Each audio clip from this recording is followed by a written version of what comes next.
It's almost impossible to predict who will be there for the Chicago Bears with the 25th overall pick in the NFL draft. But we can go through some of the biggest draft storylines that will influence what options could be available.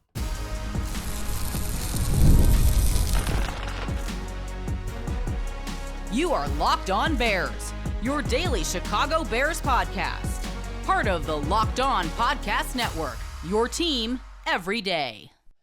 This is Locked On Bears, and I'm your host, Lauren Cox. I'm here to bring you your daily, in-depth Chicago Bears news and analysis. On the show today, we're going to take a look at some of the bigger picture first-round draft storylines that will impact the Chicago Bears. Not necessarily like who the Bears are going to take coming off the board, but who will determine what is there when the Bears are on the clock. The picks that happen in the 10 to 15 picks before them are just as unpredictable, and trying to get a sense of how this draft could fall will give us a better sense of what the Bears' experience might be with the 25th overall pick. So we'll take a look at where there could be runs on certain positions that all of a sudden either take away guys the Bears would want or leave more guys to fall to where the Bears are picking. We'll take a look at some positional value questions here, particularly when it comes to the safeties that are a strong class this year but don't always get picked in the first round. And also the injury storylines are going to be important to watch, where we don't have enough medical information to know for sure, but there's a handful of guys that could either go early or fall quite a ways if those injuries are very real concerns. I do want to thank you for making Locked On Bears your first listen today. We're part of the Locked On Podcast Network, the #1 sports podcast network. But when I try and look at the broader first round and the moves that will shape the picks before where the Bears pick, I think the two position groups that stand out to me are two groups that are often drafted earlier than we think they are, and often go on, we call it like a run in the draft, where it's not like there's going to be 4 in a row and 4 straight picks, but you might see one team come in and take the top guy, and then the other teams, whether it's a panic or it's just a natural trend to how the draft was going to go anyway, you'll see 3 or 4 guys at the same position come off over the span of maybe 10 picks or even less in the draft, and go, wow, all of those guys all kind of went in that same span because teams wanted to make sure they got their guy or they got one of the guys from that position in that run. And when I look at this year's draft class in particular, I think there's 2 premium positions that stand out at the top for me that personally I don't have a ton of interest in the Chicago Bears drafting, so I'm on board with as many of them coming off the board as they can before the Bears pick. And I also don't think the Bears are going to be, there's going to be the perfect match for Chicago in this group either that makes it down to the 25th overall pick. But for me, it's the wide receivers and it's the offensive tackles. 2 of the deepest positions in the first round at the top of this draft. There are as many as 6 wide receivers that could go in the first round and as many as 7 offensive tackles that could go in the first round. Now, presumably, a couple of these guys aren't going to go in the first round. Not all 13 of these receivers and tackles are going to be first round picks, but the fact that there's that many of those guys at these positions compared to any other position, there's not nearly that much depth, right? We think about, there's maybe 2 quarterbacks, 1 running back, 1 tight end, 1 or maybe 2 guards, no centers, maybe 3 or 4 edge rushers. A 5th one could maybe sneak in. Maybe not even any defensive tackles, maybe not any, or I guess only a couple linebackers at the very top, I suppose.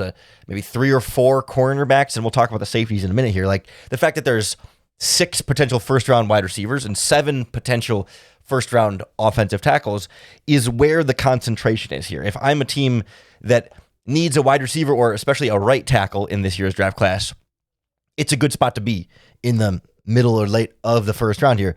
The Bears are in the left tackle conversation, but I'm not convinced that the player that makes it to 25 is going to be the upgrade that they're really looking for at the left tackle position in particular here. But when and where and how these wide receivers and offensive tackles come off the board is going to be the most fascinating stretch that will shape what happens to the Bears. That if these teams look at the receiver class and say, yeah, Tate's a number 1, but, Mekhi Lemon's more of a slot receiver, and Jordan Tyson has some injury question marks we'll talk about in a little bit, and maybe Omar Cooper doesn't quite have the ceiling of the dynamic game-changing player. Like, if teams look at this, say, yeah, well, Tate goes early, and then maybe you sprinkle a couple of these guys, but, 3 or maybe even 4 of these wide receivers are still there when the Bears on the clock. Like, not super ideal, because I don't think you meet too many Bears fans that would be fired up about a wide receiver in the first round. I don't think we can rule it out as a potential best player available, but not something that anybody's really looking forward to there. But you want as many of these receivers to come off the board, and you could see teams feeling some of that. Again, desperation is not quite the right word, but like, the Dolphins at 11 might want a wide receiver to replace the Waddle. They just traded away, and of course they got rid of Tyreek Hill, so they could take a wide receiver at 11. And then 2 picks later, the Los Angeles Rams might need not only a Devontae Adams heir, but also with all the Puka Nacua stuff off the field right now, they may want to go receiver. Then you got like Baltimore and Tampa Bay and the Jets are the next 3 picks, and like those guys could all be at least in the conversation for receivers in some of that spots. All of a sudden, you could see 4 or 5 wide receivers come out between picks 11 and picks 18 or so in this draft, and you can extend it down a little bit farther, but still, you could see all of a sudden, not that the wide receivers are all coming off in a row, but like in the same short span, boom, there's your run on wide receivers, and that pushes down maybe cornerbacks or safeties or defensive ends or other things the Bears might prefer instead. Similar conversation at offensive tackle, where, again, like 7 guys in this draft, you're probably going to see somebody like Francis Mauigoa, I believe is the Miami right tackle. Like, he's probably going to be a top 10 pick, although there were some loose injury question about him that we'll talk about in a second. But then, like, you could see a situation where everybody wants to get their offensive tackles. I mean, again, I kind of come to Miami as like they need everything, so that's where some of these runs could start. But like, I think the Chiefs could use a tackle upgrade. The Bengals could even use some more at tackle. I mean, a lot of teams need an offensive tackle. The Rams right tackle retired. They could maybe go first round pick there. Like, you could start to go on this same kind of stretch anywhere from like 10 to 20, and you could see 2 or 3 or 4 offensive tackles come off of the board in that range. And then you get down to where the Bears are picking, and that pushes down the cornerbacks, the safeties, the edge rushers, whatever other position it is that you might want to prioritize here. And so I think how these 2 spots in particular play out on draft day will be some of the biggest factors in what the Bears will have at their disposal, or what prospects that will be available for them to choose from when they are on the clock. And if more of these guys that you don't like, that a number of these tackles are just not good scheme fits anyway, if you're Ben Johnson. Like, I don't think someone like, like Lomu's not necessarily that guy, and Muiaga's like not quite as athletic of a freak as Ben Johnson would like in these tackles. Like, some of these guys, Freeling is borderline there. Even Proctor's like humongous, but he moves well. Like, they're just not perfect scheme fits. So like, if none of the guys the Bears like are there, then that's good news for the Bears, that other guys have come off the board instead of the guys that they wouldn't be as crazy about, and as many of these wide receivers that can come off as possible. And also, if either of these positions start going on a run, right, and you got Tate and Lemon and Tyson off the board, and the Bears are on the clock at 25, and there's a team looking at it and saying, hey man, these top receivers are coming off the board, I got to get my guy. Is that a more enticing trade up option for a team to want to get past Buffalo or San Francisco or Kansas City that could use a wide receiver late in the first round there? Or, some of the same conversation at offensive tackle there. If the 49ers want a long-term piece there, the Texans need offensive line help. Certainly the Chiefs are right there. The Dolphins are right there again. Like, if teams want to jump them for one of these tackles as well, if there's a run on tackles and all of a sudden Mauiaga's off, Freeling's gone, Fano's gone, but Proctor and Lomu are still there, and a team's like, oh, that's the last tackle I need to go up and go get. Like, these types of runs on these positions in particular can be very good news for the Chicago Bears. Now, it's hard to predict when and where, and maybe the league won't look at these guys as quite the same way that we might on the outside. Might say, I don't need to be desperate to go up and get one of these receivers or tackles, because I can just wait in the second round and get a guy I like just as well. But I'm really curious to see how that equation plays out, specifically at the safety position, where the league hasn't always been consistent in how it values those guys, especially in the NFL draft. We've seen a lot of fluctuation, and it's kind of all or nothing. Either like it's a great safety class and everybody loves them, or it's not a great safety class and nobody likes the safeties. And that makes things weird for this year when you've got Caleb Downs, Dylan Thieneman, and Emmanuel McNeil-Warren all looking like first-round caliber players at the very least, if not beyond that. So we'll take a look at how the storylines around the safeties will be a big factor in the Chicago Bears' first-round decision at the 25th overall pick next on Locked On Bears. This episode of Locked On Bears is brought to you by TurboTax.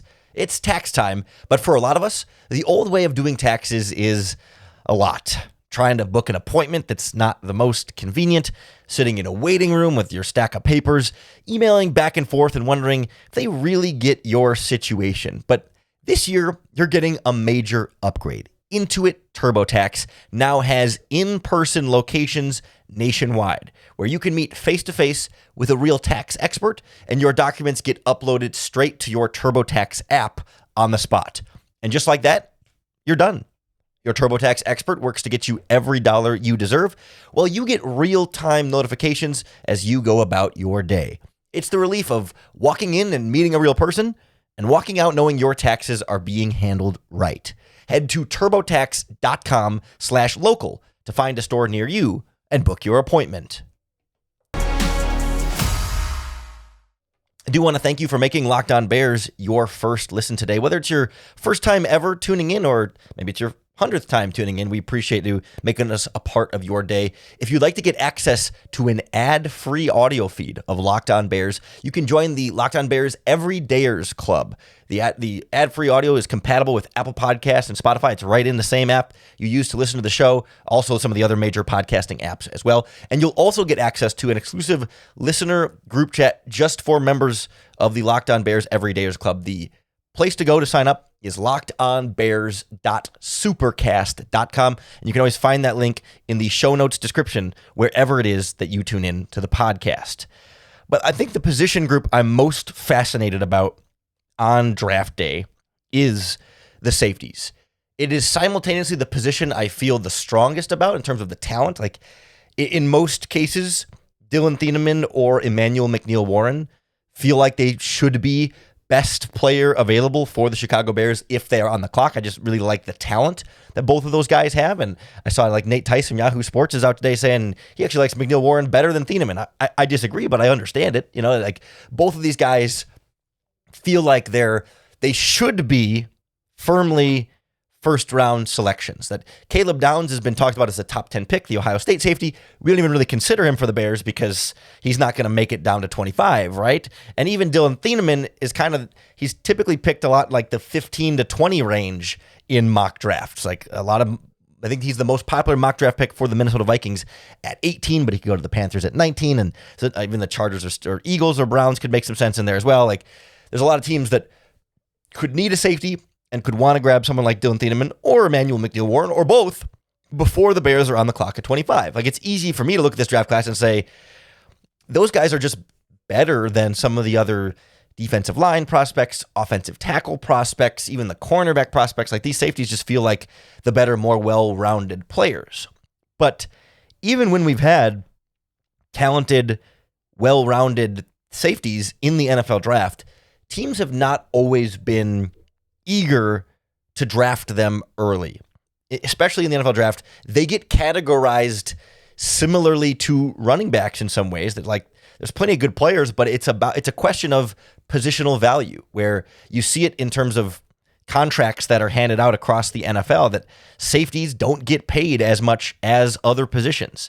And that's reflected in how they're treated in the NFL draft, right? There are 3 safeties in the NFL that are making $20 or more million this season. Like it's not a premium position. Whereas by comparison, there's a 20 or more, I think 25-ish wide receivers making $20 or more million. There are multiple linebackers making $20 or more million. There's a bunch of cornerbacks, about 10 cornerbacks making $20 or more million. Like even the best safeties aren't getting paid a ton. And like Jaquan Brisker hits free agency and gets $5.5 million. Like this is not a league that aggressively values safeties. And we've seen that in the NFL draft, even when there's really good safeties there. Now there have been years that are the exception to this, but in most of the recent NFL drafts, there have not been a first round safety, or there certainly, even rarer, has not been 2 first round safeties. So the last first round safety was this past season, 2025 draft. The Baltimore Ravens took Malachi Starks from Georgia with the 27th overall pick. He was the only first round safety. In the 2024 draft, so 2 years ago, 0 safeties in the first round. In the 2023 draft, 0 safeties in the first round. So Starks had been the first safety drafted in the first round since 2022. And 2022 was a little bit more of an anomaly, but maybe something that lines up closer to what we'll see this year, where in 2022, Kyle Hamilton from Notre Dame went to the Ravens with the 14th overall pick. A top 15 pick at safety is not something we've seen a lot of in recent history. And obviously he has been and still is a great player for them. Like, has been pretty well worth that pick in terms of a game changer for what was originally Mike McDonald's defense, and now it's going to be Jesse Minter's defense, et cetera, et cetera. He's been great and was worth it because he was a different level of safety. And then at the very end of that first round in 2022, when Hamilton goes 14th, you saw two more safeties sneak in. The Bengals took Dax Hill with the 31st overall pick, who's kind of more like a hybrid slot cornerback safety, but played safety his first couple seasons, now plays more cornerback, but kind of a hybrid DB. And then the Vikings drafted Lewis Seen with the 32nd overall pick. Both of those guys have been pretty big draft busts. They were first-round safeties. They were the last two picks of the first round, but technically, in 2022, there were three safeties drafted in the first round. Will we see that again this season?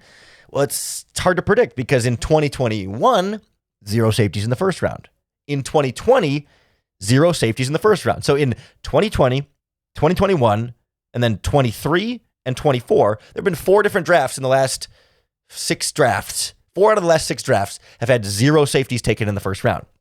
The league just generally hasn't been eager to draft safeties early. Now, to be fair, in 2019, there were 2 first-round safeties, Darnell Savage to the Packers and Jonathan Abram to the Raiders, 21st and 27th. And in 2018, you had 3 with Minkah Fitzpatrick to the who drafted him? Who drafted him originally? Did the Dolphins draft him originally? And then somebody, I forget who drafted me, or did the Steelers draft him originally and then trade him to the Dolphins? Nonetheless, Minkah Fitzpatrick, I think, to the Steelers. Derwin James was a first-round pick that year to the Chargers, and Terrell Edmonds was drafted by the Steelers that year. So Minkah would have been the Dolphins' first-round pick. So, like, you saw 3 first-round picks in 2018 and 3 in 2017 with Jamal Adams, Malik Hooker, and Jabril Peppers. And so that makes me think, yes, we will still see 3 first-round safeties this year.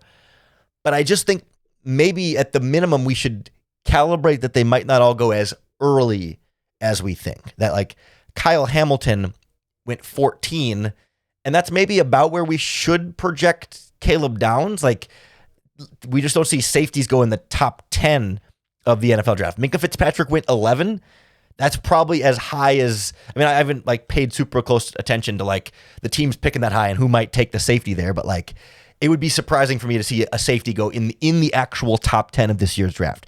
So if Caleb Downs goes somewhere between 10 and 15, somewhere in between Minkah Fitzpatrick and Kyle Hamilton type of range, then it's a big question of how much farther down does Dylan Thieneman and Emmanuel McNeil-Warren fall? I've seen plenty of mock drafts that have McNeil-Warren as a second-round pick. I think he's a first-round caliber player in this draft, but teams don't always value the position that way. And I should backtrack briefly. Jamal Adams was a top 6. He was 6th overall pick by the New York Jets coming out of LSU. I don't think Caleb Downs has quite that cachet, but still, that would be the draft. The 2017 safety draft would be the one that I think matches closest with the hype that this year's draft class is getting, where Jamal Adams went 6, and then Malik Hooker went 15 to the Colts, and then Jabril Peppers went 25 to the Browns. Those were the 3. That was the draft where the 3 highest safety picks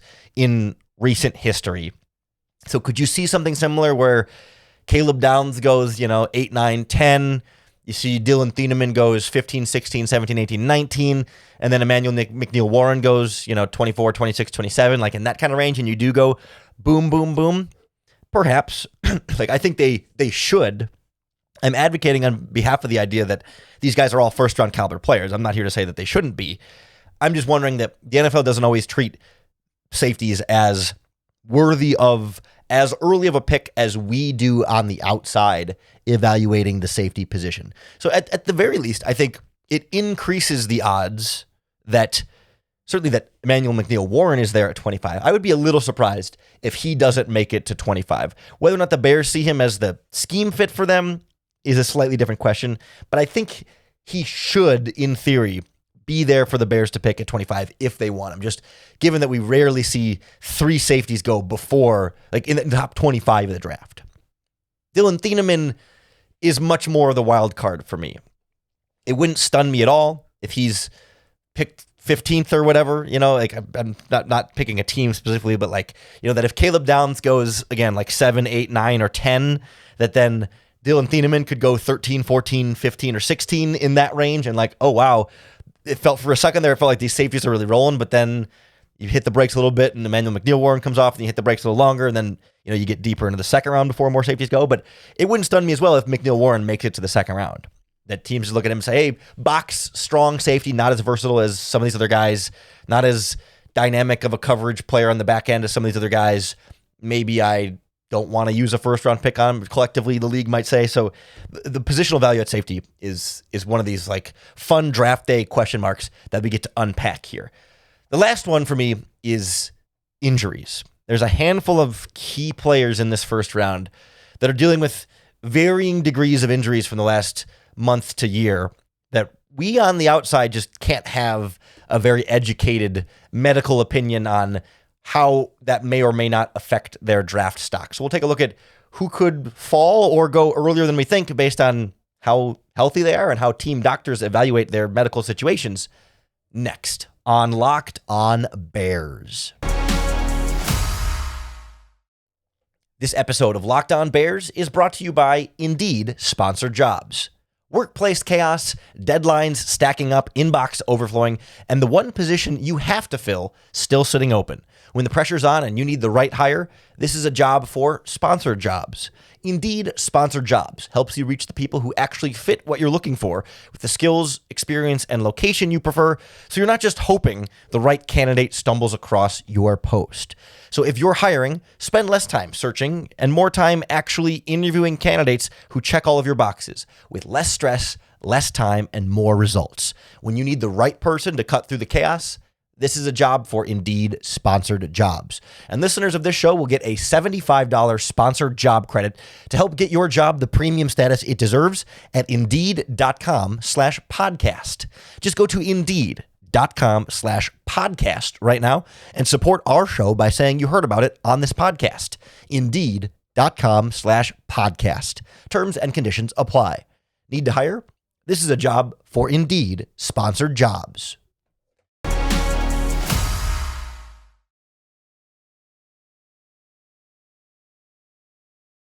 Voice was barely hanging on there, but we powered through, right?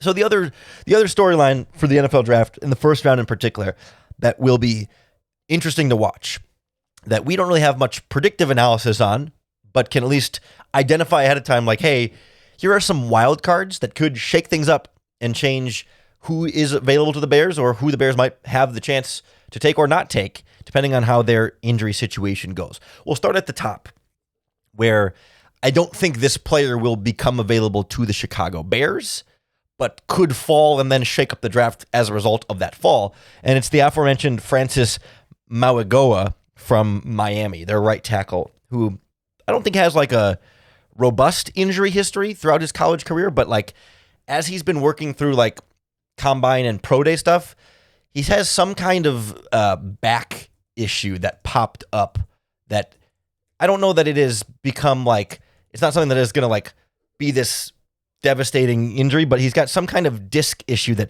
I believe he had some discomfort late in the season, and then he did perform at his pro day, but he was still kind of dealing with some of the discomfort from later in that process. And of course, all the reporting is like medical red check found no new issues, that they're trying to say everything is good, but you just never know, especially when an offensive tackle, a 330, like a big offensive tackle, 330 or whatever he weighs, like with back issues, like we're all old enough to remember Chris Williams and like Gabe Karimi, right? Like Bears first round offensive tackles with back issues. Like that's a position where, and Tevin Jenkins had back issues too. I mean, back issues are a fairly common, I don't say fairly common, but like are a thing that can scare you with offensive linemen. Now, presumably Mauigoa is still going to be a top 10 pick. He's not going to go in free fall, but it's just one of those, like, you never know.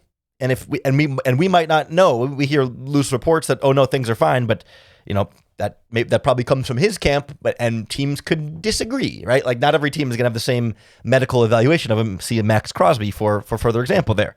Another guy that I don't think is going to, he could make it to where the Bears are, but I don't think he's necessarily a Bears pick. But like if he falls, then other guys go earlier. It could take guys away from the Bears. It's wide receiver Jordan Tyson from Arizona State, who wasn't able to go at the combine as he's dealing with an injury, and then wasn't able to do drills at his pro day as a result of, I believe it's like some soft tissue stuff. It's a hamstring kind of thing and he also had, I think he had strained the hamstring during this past season, and now he's sort of dealing with it again.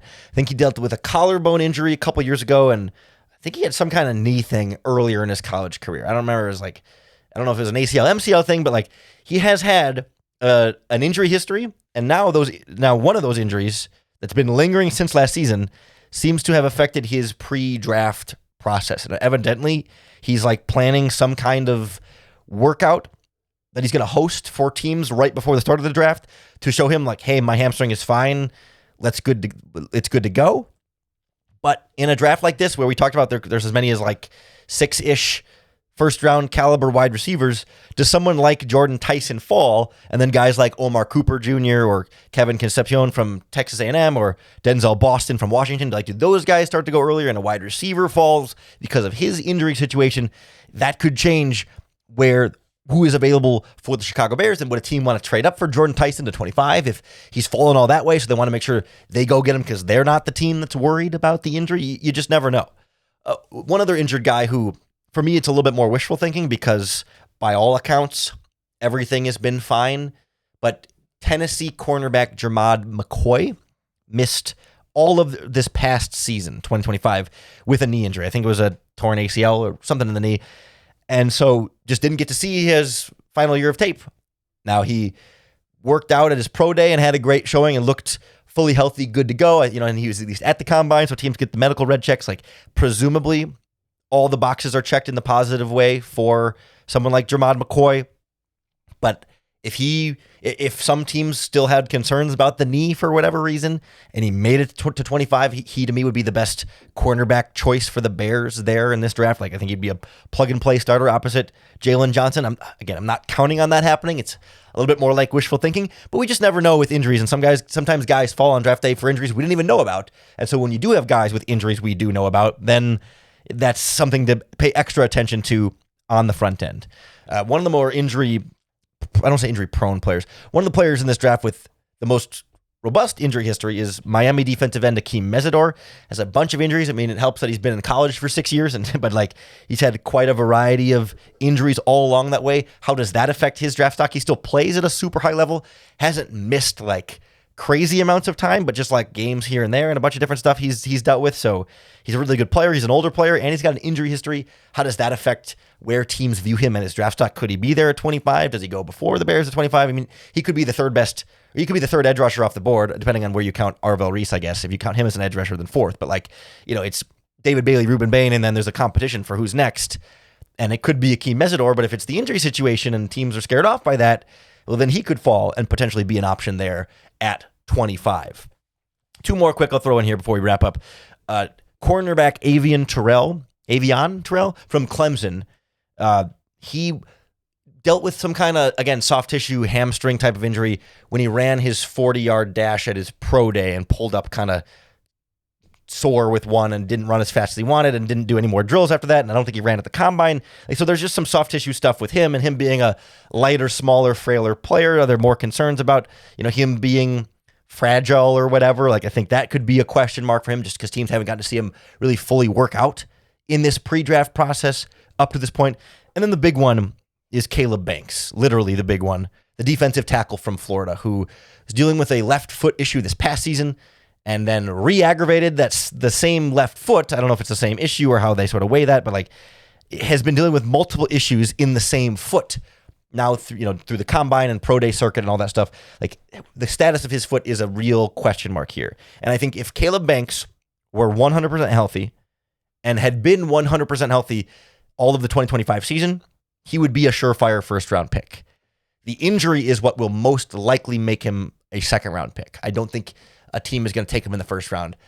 But if a team looks at the foot and says, no worries, not a problem, we're totally fine with it, and we love this freak athlete of a hippopotamus in the middle of the defensive line, I don't think the Bears are going to be that team, but he's somebody who could go earlier than we expect if the injury situation clears out, or could go even later than we expect. I mean, I've seen mock drafts where he's there at 57 when the Bears are picking in the second round. And at some point, we might have to have a conversation, might be on one of the squad shows, it's just like, where would you take Caleb Banks at 57? Like, at what point is the injury risk worth it for a player that's a first-round caliber player but has big injury red flags? Like, that's what all these teams are going to be considering for all 6 of these guys that I mentioned. And I'm sure there's others that have injuries that we're just not as fully aware of that will also shape who goes where in the first round. So a lot of moving parts to get to the Chicago Bears being on the clock with the 25th overall pick. But we're going to go through as many as we can for you right here on the Locked On Bears podcast. So make sure you hit the subscribe button on YouTube or wherever you listen to podcasts, because that's going to be the best way to keep up with all of our daily, in-depth Chicago Bears news and analysis. Thanks for making Locked On Bears your first listen today. We're part of the Locked On Podcast Network, your team every day. Make sure you come on back tomorrow or on Monday and make Locked On Bears your first listen again for another opportunity to bear down.